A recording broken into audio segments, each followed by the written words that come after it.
Instagram scroll कर रही थी और मुझे एक पोस्ट दिखा जिसमें बड़े बड़े अक्षरों में ये लिखा था, Bengaluru is the most expensive city in India.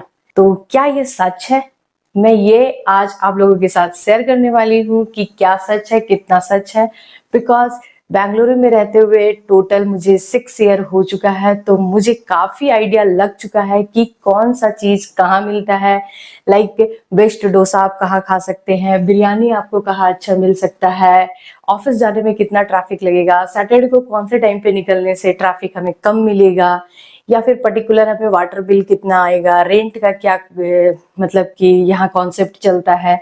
तो इन सब चीजों के साथ मैं आज आप लोगों को एक आइडिया दूंगी बेस्ड ऑन माय एक्सपीरियंस। और एक इम्पॉर्टेंट बात ये है कि जब मैं बैंगलोर आई थी 6 ईयर बिफोर और आज के एक्सपेंसेस में मेरे टोटल लिविंग कॉस्ट में टोटल 40% का इंक्रीज आपको देखने को मिलेगा।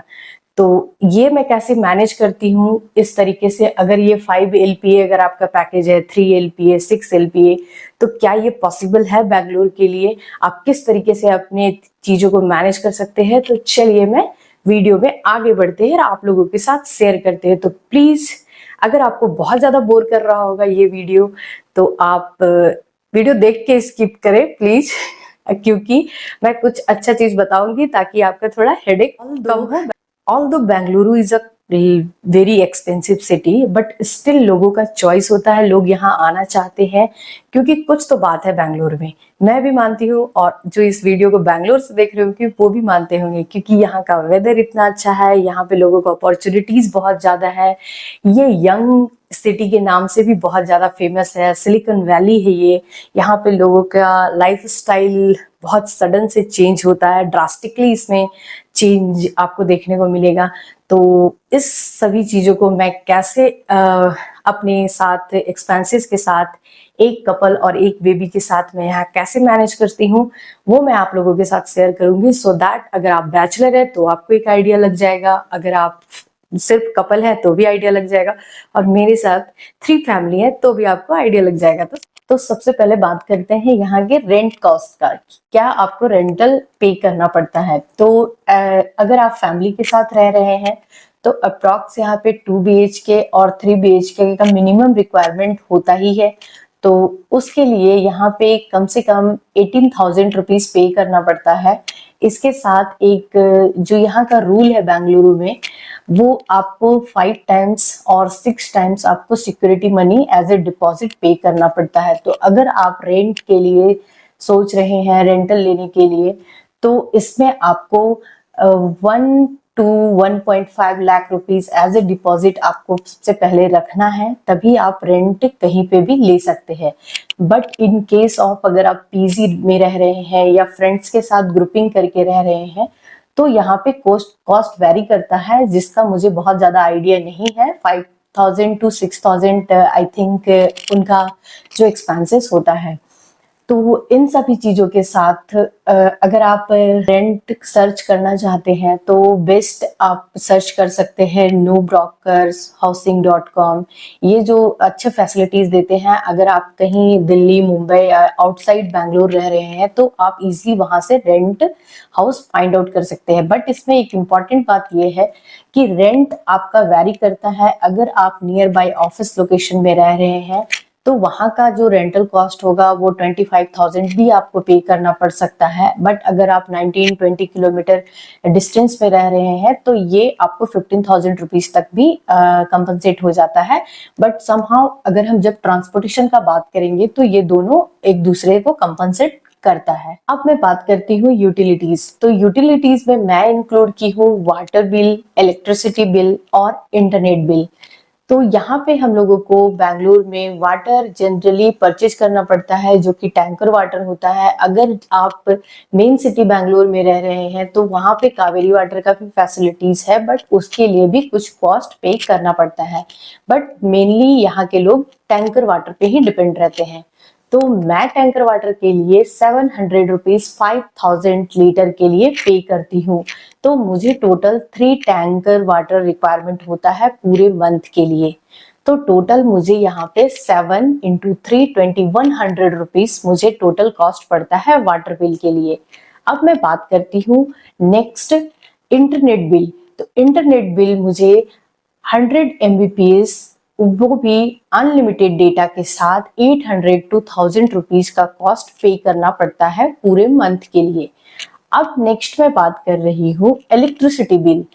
इलेक्ट्रिसिटी बिल यहाँ पे अप्रॉक्स 800 to 1000 रुपीज मैं पे करती हूँ, बिकॉज ये डिपेंड होता है कि आप अगर एसी अपने घर पे यूज कर रहे हैं तो इस पे भी आपका बहुत हद तक इलेक्ट्रिसिटी बिल वैरी कर सकता है। एज ऑफ नाउ मैं बहुत अच्छा नेचुरल वे में यहाँ पे रह रही हूँ, थोड़ा मैं सिटी से 5 to 10 किलोमीटर बाहर रहती हूँ, तो मुझे एक अच्छा इन्वायरमेंट मिलता है, पॉल्यूशन नहीं मिलता है, तो मुझे यहाँ पे एसी का रिक्वायरमेंट नहीं है। तो मैं टोटल 800 to 1000 रुपीज में अपने इलेक्ट्रिसिटी बिल को कंपनसेट करती हूँ। तो ये रहा मेरा यूटिलिटीज। नेक्स्ट मैं बात करती हूँ ट्रांसपोर्टेशन में हम कितना वेस्ट करते हैं यहाँ पे। तो ट्रांसपोर्टेशन में मैं टोटल 6000 रुपीज वेस्ट करती हूँ, बिकॉज मेरे पास 2 कार, एक बाइक और एक स्कूटी है, जिसको मैं समहाउ 2 लोग मिल करके कभी कभी चलाते हैं। तो मुझे टोटल 6000 रुपीज में ये कंपनसेट हो जाता है, बिकॉज अभी हाइब्रिड मोड चल रहा है, तो हमें टोटल 5 डेज ऑफिस नहीं जाना होता है, 2 डेज में हमारा काम हो जाता है, 2 to 3 डेज। और मैं इधर उधर थोड़ा घूमने में जो खर्च करती हूँ वो टोटल कॉस्ट मुझे 6000 में मैं इसे कंपनसेट कर पाती हूँ। नेक्स्ट मैं बात करती हूँ वेजिटेबल एंड ग्रोसरी, जो कि मोस्ट इम्पॉर्टेंट पार्ट है एक फैमिली के लिए। तो इसमें मैं टोटल, जब मैं 5 ईयर बिफोर ग्रोसरी शॉपिंग करती थी from D mart only, because D mart यहाँ का बैकबोन लोग मान लिए हैं, बिकॉज वो एक अच्छा क्या बोलते हैं डिस्काउंटेड प्राइस में आपको प्रोवाइड कराते हैं सारे ग्रोसरी आइटम्स। तो मैं टोटल पहले मैं 5 ईयर बिफोर 4000 रुपीज में जितना मर्जी ग्रोसरी खरीद के ले आती थी, बट आज सेम ग्रोसरी के लिए मुझे 6 to 7000 रुपीज पे करना पड़ता है। और मैं बात करती हूँ वेजिटेबल का, तो वेजिटेबल के लिए मुझे 1500 रुपीज अप्रॉक्स मैं वेजिटेबल के लिए खर्च करती हूँ। तो टोटल अप्रॉक्स 8,500 रुपीज में मेरा ग्रोसरी एंड वेजिटेबल कंपनसेट हो जाता है। नेक्स्ट मैं बात करती हूँ मिसलेनियस एंड अदर लाइफस्टाइल खर्चों के बारे में। तो लाइफस्टाइल के लिए जैसे मैं अभी योगा क्लास ले रखी हूँ, तो वो योगा क्लास के लिए मुझे 1000 रुपीज पे करना पड़ता है फॉर अ मंथ। तो इसी तरीके से बहुत लोग साइकिलिंग, बैडमिंटन, इस तरीके का एक्सपेंसेस को बेयर करते हैं, तो उनका भी अप्रॉक्स इसी के अराउंड वो कंपनसेट कर लेते हैं। इसके साथ अगर मिसलेनियस खर्चों में मैं बात करूं, तो ये somehow like some time medical के एक्सपेंसेस हो सकते हैं, या फिर some guest came into house, that time there expenses will increase. So इन सभी मैं खर्चों को मिसलेनियस में इंक्लूड करती हूँ। तो अप्रॉक्स मैं 5000 रुपीज रख देती हूँ मिसलेनियस खर्चों के लिए। अगर बच गया तो मैं उसका पार्टी करती हूँ नेक्स्ट मंथ। सभी खर्चों को इंक्लूड करने के बाद एक सबसे इम्पॉर्टेंट खर्च जो मैं अब ऐड करने जा रही हूँ, जो कि मोस्ट ऑफ द पीपल इससे आउटसाइड भी हो सकते हैं या इनसे इनसाइड हो सकते हैं, ये मे वैरी। तो इससे मैं इस खर्चे को लास्ट में इंक्लूड की हूँ, वो है एजुकेशन। आप अपने बच्चों पे कितने खर्च करते हैं, मैं उस पे बात कर रही हूँ। तो मैं अभी फिलहाल बहुत ज्यादा एजुकेशन पे नहीं मुझे एक्सपेंसेस करना है, बिकॉज मेरी बेबी अभी बहुत छोटी है, तो मैं उसे अभी प्ले ग्रुप में ही ऐड की हूँ। तो प्ले ग्रुप में मुझे पर मंथ अगर हम देखें तो 10,000 रुपीज अप्रॉक्स मुझे पे करना पड़ता है एजुकेशन में। जैसे वो ग्रो करेगी उससे हमारा एक्सपेंसेस भी इंक्रीज होगा, तो हमें उस पर भी फोकस करना है कि how I will earn more so that we can compensate. Next important expenses जो है वो है कुक और हेल्पर, हाउस क्लीनिंग हेल्पर के एक्सपेंसेस की बात कर रही हूँ मैं। उसमें टोटल 4000 रुपीज हमें पे करना पड़ता है अगर वे आपके घर का डस्टिंग एंड मॉपिंग करती है। इसी के साथ अगर आप कुक रख रहे हैं तो कुक को आपको 4000 रुपीज पे करना पड़ता है। वो आपके डिपेंड करता है 3, 4, 5 what ever, but approx 4000 rupees एक जनरल आइडिया है मुझे। एज ऑफ नाउ मैं बहुत अच्छी कुक हूँ, तो मुझे कोई रिक्वायरमेंट नहीं है कुक के लिए। तो आप भी अपने हाथों से कुक करें और एंजॉय करें, तो आप 5000 रुपीज इजिली सेव कर सकते हैं। और अगर किसी दिन ना कुक कर पाए तो प्लीज ऑर्डर कर लें, सो दैट आप थोड़ा नए तरीके का फूड को भी एंजॉय कर सकते हैं। ओवरऑल अगर मैं टोटल एक्सपेंसेस की बात करूं तो मुझे टोटल 60,000 रुपीज अराउंड पे करना पड़ता है फुल मंथ एक्सपेंसेस में। तो उसमें मैं इंक्लूड की जो आपको भी साथ में शेयर की, फर्स्ट इज रेंट जिसमें मैं 18 to 20,000 रुपीज पे करती हूँ। Utilities, electricity, water and internet bill जिसमें मैं अप्रॉक्स 3,000-4,000 रुपीज का जो एक्सपेंसेस है।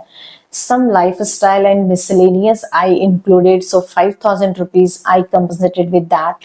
And the next is vegetable and grocery, which comes around 8,000 rupees. Is dining and shopping, which comes around 10,000 rupees, and 10,000 per month for the school fee. So ये तो मेरा रहा total expenses. अगर कम है ज्यादा है ये तो मैनेजमेंट पे डिपेंड करता है। कुछ लोग बहुत खर्च करते हैं, कुछ लोग बहुत बचाते हैं, बट मैं थोड़ा खर्चीली टाइप से हूँ, इसलिए मेरा कुछ around 60,000 rupees per month expenses तो हो ही जाता है। तो आपका एक्सपेंसेस कितना है और कितना ज्यादा आप सेविंग करते हैं, प्लीज आप ये आइडिया मेरे साथ शेयर करें। अपने मंथली एक्सपेंसेस को कमेंट सेक्शन में जरूर बताएं कि आप कितना मंथ में एक्सपेंड करते हैं, सो दैट मुझे भी आइडिया लगेगा कि मैं ज्यादा कर रही हूँ या कम कर रही हूँ। तो प्लीज आप जरूर कमेंट करें। इस वीडियो के थ्रू मैं स्पेशली थोड़ा इन्फॉर्मेशन देना चाहती हूँ बिकॉज बहुत लोग बैंगलोर आना चाहते हैं और जो सॉफ्टवेयर इंजीनियर है उनका फर्स्ट चॉइस तो बैंगलोर होता है। हाँ, Hyderabad and Pune, Mumbai is the again choice, but Bangalore is the always first choice. So अगर वो बैंगलोर आना चाहते हैं तो उन्हें इस वीडियो से आइडिया लगेगा कि अगर वो फैमिली के साथ आना चाह रहे हैं तो डेफिनेटली उन्हें एक अच्छा आइडिया लगेगा कि हाँ इस तरीके का एक्सपेंसेस भी वहां पे होता है, तो वो कैसे मैनेज करेंगे, उनका सीटीसी कितना होना चाहिए। तो इन सभी बातों का वो ध्यान रखेंगे और इस वीडियो को देखेंगे। और प्लीज कमेंट सेक्शन में आप जरूर कमेंट करें कि अगर ये वीडियो बिल्कुल अगर किसी एक को भी हेल्प करता है, that means it's a mean a lot for me and thank you. Let's connect with some another information related to the Bangalore.